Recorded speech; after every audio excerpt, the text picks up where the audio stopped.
warahmatullahi wabarakatuh. Selamat siang rekan-rekan dan audiens sekalian. Selamat datang dalam diskusi ilmiah kita hari ini. Kita akan membedah fenomena konflik agraria yang masih terus menghantui dinamika pembangunan di Indonesia. Jadi konflik agraria bukanlah sekedar sengketa tanah, batas tanah yang teknis di lapangan, melainkan sebuah benturan kepentingan akses, kontrol, dan penguasaan atas sumber daya alam yang sangat vital bagi keberlangsungan hidup manusia. Jadi, konflik ini melibatkan dimensi sosial yang luas, berlapis, dan kompleks, serta mencerminkan ketegangan abadi antara kebutuhan pertumbuhan ekonomi nasional dan tuntunan keadilan sosial bagi rakyat kecil. Untuk memahami kerumitan ini dari berbagai sudut pandang sosiologis yang mendalam, hari ini kita telah menghadirkan 3 orang mahasiswa dengan latar belakang pemikiran teoritis yang tajam. Kita akan mendengarkan argumen dari mahasiswa A yang mewakili perspektif neofungsionalisme, sedangkan mahasiswa B dengan perspektif teori pilihan rasional, serta mahasiswa C dengan perspektif interasionalisme simbolik. Mari kita mulai sesi pertama ini dengan pendalaman konsep masing-masing peserta.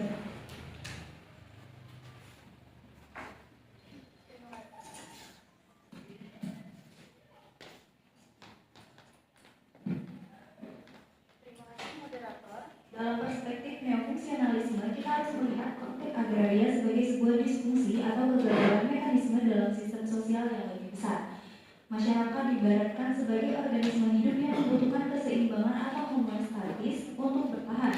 Kegiatan institusi hukum, regulasi pertanahan, dan kebijakan pemerintah gagal menjalankan fungsinya, yakni berupa upaya untuk mengintegrasikan kepentingan berbagai aktor, maka terjadi ketidakseimbangan sistemik. Konflik agraria di Indonesia saat ini adalah manifestasi dari kegagalan sistem tersebut dalam menciptakan stabilitas dan keadilan distributif. Saya berargumen bahwa masalah utamanya bukan terletak pada aktor individu, melainkan pada ketidakmampuan sistem agraria kita untuk beradaptasi terhadap perubahan zaman dan tekanan eksternal. Hal ini menyebabkan regulasi menjadi tumpang tindih, birokrasi berbagai, dan akhirnya masyarakat berada dalam posisi yang sangat rentan terhadap ketidakpastian hukum. Dalam kacamata ini, konflik adalah peringatan bahwa sistem kita sedang sakit dan butuh penyesuaian atau diferensiasi fungsional agar kembali stabil. Kita perlu melihat bagaimana institusi dapat direformasi agar kembali berfungsi harmonis tanpa harus menghancurkan tatanan sosial yang sudah ada. Neofungsionalisme menekankan pentingnya evolusi sosial yang berencana, di mana konflik diselesaikan dengan memperbaiki mekanisme integrasi, bukan dengan meruntuhkan sistem itu sendiri. Kita butuh sebuah sistem yang mampu memediasi kepentingan modal dan kesejahteraan rakyat dalam satu alur yang fungsional. Fokus saya adalah pada stabilitas dan bagaimana setiap elemen masyarakat dari pemerintah hingga petani dapat berfungsi dalam satu tatanan yang saling mendukung. Saya sendiri melihat konflik agraria melalui kacamata yang lebih yakni kalkulasi untung dan rugi.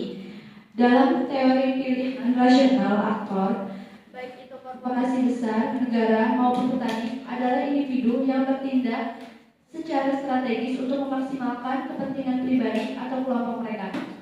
Akan tetapi, konflik muncul bukan karena kesalahan sistem yang abstrak, melainkan karena tanah telah bertransformasi menjadi aset ekonomi yang bernilai sangat tinggi.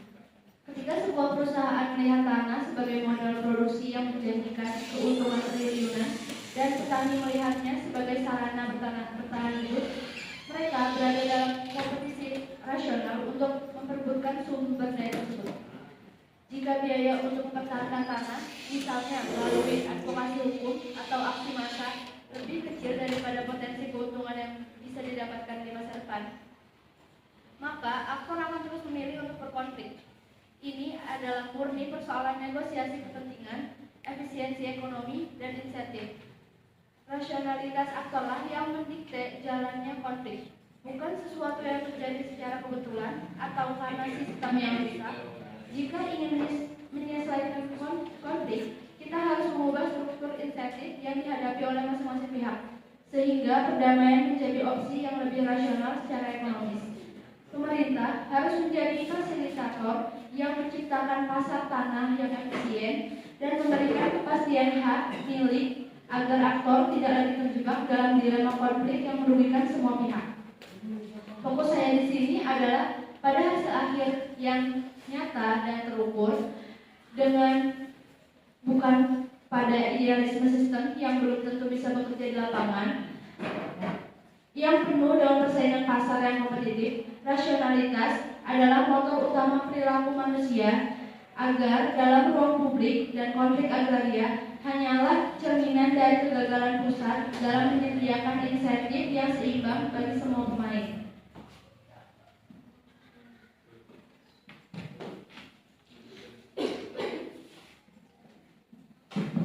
Bagi saya, tanah bukanlah sekedar ekonomi atau nilai dalam sebuah sistem. Tanah memiliki makna simbologi yang sangat dalam, personal dan kultural. Tanah adalah identitas, memori sejarah, dan hubungan batin antar masyarakat. Adat atau petani kecil dengan nenek moyangnya. Konflik agraria sesungguhnya adalah benturan makna ketika tanah yang dianggap sebagai sumber penghidupan sakral oleh rakyat kecil justru dilihat hanya sebagai kapital atau angka statistik oleh negara maupun pengusaha. Konflik ini adalah sebuah drama sosial di mana persepsi bahasa dan cara pandang antar aktor gagal menemukan titik temu. Kita harus menggali definisi subjektif dari masing-masing pihak untuk memahami mengapa mereka bersedia berjuang mati-matian. Seringkali dengan nyawa sebagai taruhannya demi sebidang tanah tersebut, tanpa memahami simbol-simbol di balik tanah tersebut. Kita akan pernah benar-benar memahami esensi konfliknya. Konflik ini terjadi karena ada ketimpangan dalam konstruksi sosial atas tanah di mana seorang masyarakat kecil seringkali tidak memiliki kekuatan simbolik yang cukup dihadapkan narasi pembangunan yang dibawa oleh negara. Kita perlu mengubah cara kita berinteraksi, di mana negara harus mengakui bahwa tanah bukan sekedar objektif, melainkan subjektif yang memiliki sejarah dan harga diri.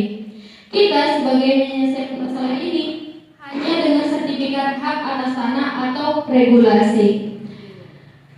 Kita harus meretorasi komunikasi antar pihak dan menghargai narasi masyarakat yang selama ini terpinggirkan oleh dominasi bahasa teknokratis. Tanah adalah ruang di mana nilai-nilai kehidupan diproduksi dan sosiologi harus mampu membaca simbol-simbol tersebut sebelum membuat kesimpulan menguasai konflik.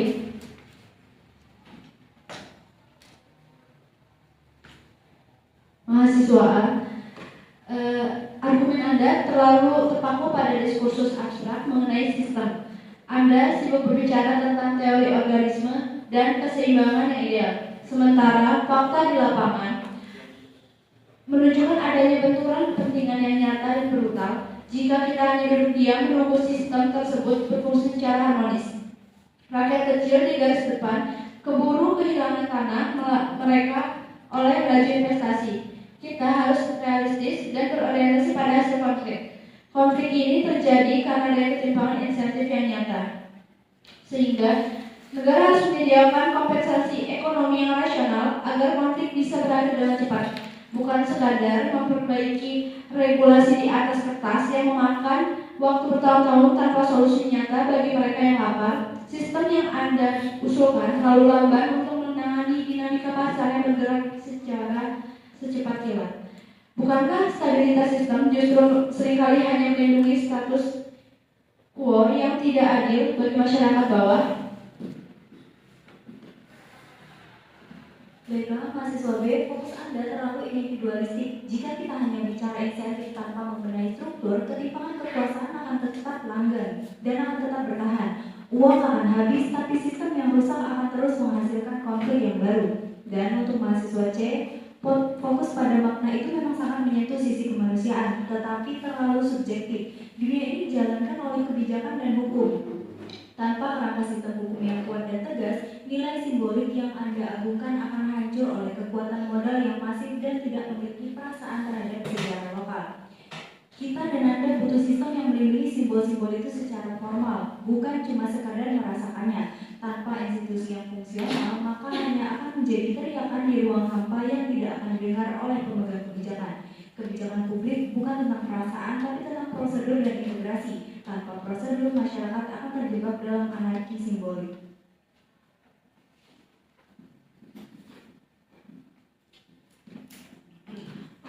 Siswa B, Anda mereduksi tanah menjadi angka semata di atas neraca keuangan. Anda melihat manusia seperti bobot yang selalu berhitung. Jika petani disuap dengan uang sebagai ganti rugi, mereka tidak hanya kehilangan tanah, tetapi mereka kehilangan jati diri dan basis sosialnya. Konflik akan selesai dengan sekedar uang karena kita bicara soal harga diri. Tidak selalu menghitung untung rugi. Secara mekanis seperti yang Anda bayangkan, mereka juga merespons simbol-simbol ketidakadilan yang mereka rasakan setiap harinya. Untuk mahasiswa A, Anda juga terlalu sombong dengan sistem yang Anda agungkan. Seringkali justru menjadi alat bagi mereka yang berkuasa untuk menindas rakyat.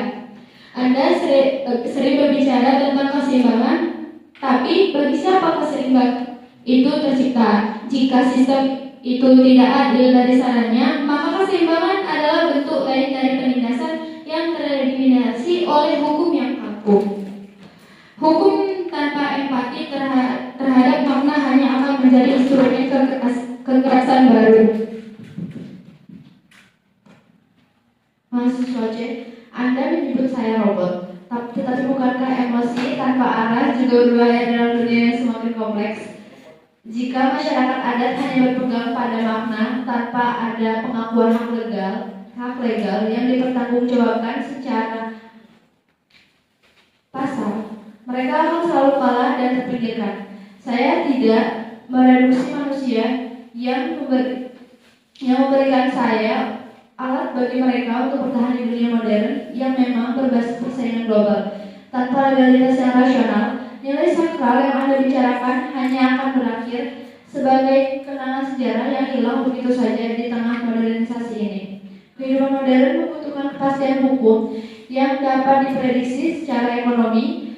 Anda terlalu romantis dengan masa lalu, sementara petani butuh masa depan yang layak secara finansial.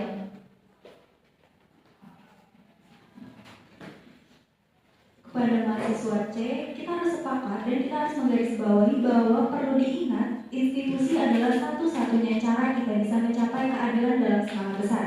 Jika kita menyerahkan penyelesaian konflik hanya pada dialog antar individu atau kelompok, kita tidak akan pernah memiliki standar keadilan yang sama untuk seluruh rakyat Indonesia. Sistem hukum adalah penyeimbang agar mereka yang lemah secara ekonomi namun kuat secara psikologi bisa mempertahankan haknya dalam koridor yang legal. Kita tidak sedang membicarakan keadilan bagi satu desa saja, tapi bagi ratusan juta rakyat Indonesia. Kebijakan publik memerlukan standarisasi, bukan sekedar negosiasi makna yang tak berujung. Tapi, mahasiswa A, sistem yang Anda maksud seringkali dibuat di ruang tertutup yang tidak melibatkan masyarakat. Jika sistem tidak mampu menampung makna kehidupan mereka, maka sistem itulah yang gagal. Kita perlu menciptakan sistem yang lebih partisipatif, di mana masyarakat tidak lagi menjadi objek sistem, melainkan subjek yang membangun sistem itu sendiri. Jangan jadikan hukum sebagai tembok pembatas, tapi sebagai jembatan dialog. Baiklah untuk solusi dan penutup dari argumentum yang telah kita sampaikan, saya merekomendasikan penguatan integrasi institusional. Kita harus ada sinkronisasi kebijakan agraria nasional yang mengusahakan agar semua pihak terlindungi dalam satu payung hukum yang fungsional, transparan, dan tidak tumpang tindih. Kita juga membutuhkan reformasi birokrasi pertanahan agar stabilitas sosial terjaga secara jangka panjang. Keadilan harus diletakkan dalam kerangka sistem yang bisa diakses oleh semua pihak, sehingga tidak ada lagi aktor yang merasa terpinggirkan oleh kebijakan yang tidak sinkron. Integrasi ini akan menciptakan kepastian bagi masyarakat dan pemerintah dalam mengelola sumber daya agar berjalan secara berkelanjutan. Kita harus mengupayakan juga agar lembaga agraria memiliki wewenang penuh dan independen untuk mengadili sengketa tanpa campur tangan kepentingan politik sesaat. Sistem yang kuat adalah kunci bagi harmoni nasional. Saya sendiri merekomendasikan perlunya penciptaan mekanisme pasar yang transparan dan kompetitif. Pemerintah harus memberikan kepastian hak kepemilikan tanah melalui proses sertifikasi hak atas tanah yang efisien, murah, dan dapat diakses oleh semua lapisan masyarakat. Sediakan ruang negosiasi ekonomi yang adil, sehingga konflik dapat diselesaikan melalui transaksi yang saling menguntungkan atau win-win solution dengan dukungan data pertanahan yang akurat. Kepastian ekonomi adalah kunci bagi perdamaian agraria. Ketika kepastian kepemilikan terjamin, investasi akan masuk, produktivitas akan meningkat, dan ekonomi akan tumbuh, yang pada akhirnya akan meningkatkan kesejahteraan semua pihak melalui pertumbuhan yang terukur secara rasional. Investasi yang masuk juga harus diwajibkan untuk memberikan dampak langsung bagi warga lokal, sehingga ekonomi bukan hanya milik pemilik modal, tetapi efisiensi adalah harga mati untuk kemajuan.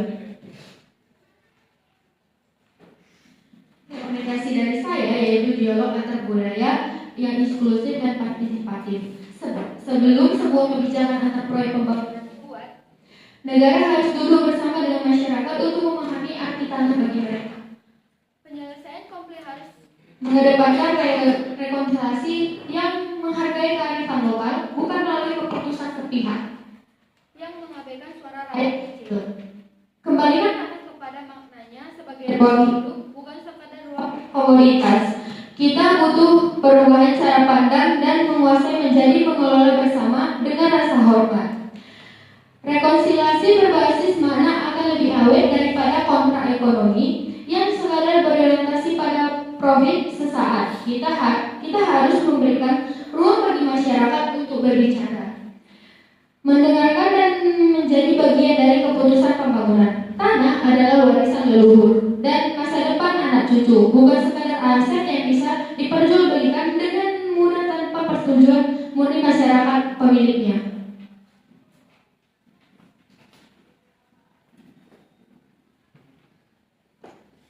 Luar biasa sekali diskusi kita hari ini. Terima kasih kepada ketiga panelis yang telah memberikan argumen mendalam dan penuh perdebatan seni, namun tetap menjunjung tinggi kaidah ilmiah.